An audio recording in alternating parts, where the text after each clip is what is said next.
ধিক্কার জানাই। আপনাদের নাম ছিল জাতীয়তাবাদী দল, এখন মানুষ বলে চাঁদাবাজি দল।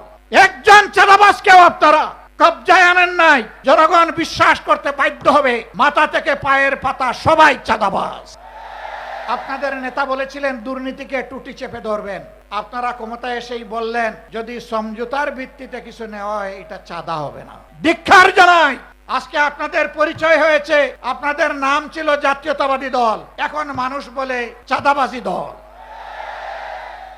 একজন চাঁদাবাজকেও আপনারা কবজায় আনেন নাই। জনগণ বিশ্বাস করতে বাধ্য হবে মাথা থেকে পায়ের পাতা সবাই চাঁদাবাজ।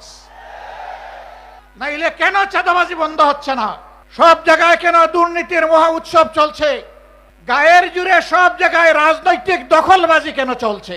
বাংলাদেশ ব্যাংকের মতো সেন্ট্রাল ব্যাংকের জায়গাটাও আপনারা ঠিক রাখলেন না।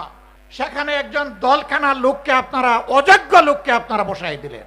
বিভিন্ন পাবলিক বিশ্ববিদ্যালয় একদিকে গিয়ে আপনারা বলবেন অতীতে রাজনৈতিক বিবেচনায় নিয়োগ দেওয়ার কারণে পাবলিক বিশ্ববিদ্যালয়গুলা মান রক্ষা করতে পারে নাই, বিশ্বমানে আসতে পারে নাই। আবার আপনারা দক্ষ বিসি, প্রবিসি, প্রক্টর, প্রভুষ সবাইকে সরিয়ে দিয়ে দলখানা লোকদেরকে সেখানে বসাবেন। জাতির সাথে এটি হচ্ছে প্রহসন। এই অবস্থা যদি অব্যাহত থাকে, প্রশাসনে যদি নিবেদিত প্রাণ দেশপ্রেমিক দক্ষ যোগ্য মানুষদেরকে তালপট্টিতে খাল বিলে পাঠিয়ে দলখানাদেরকে যদি অযোগ্য জায়গায় বসানো হয়, মনে রাখবেন এর খেসারত শুধু জাতি দিবে না, এর আগে আপনাদেরকে দিতে হবে।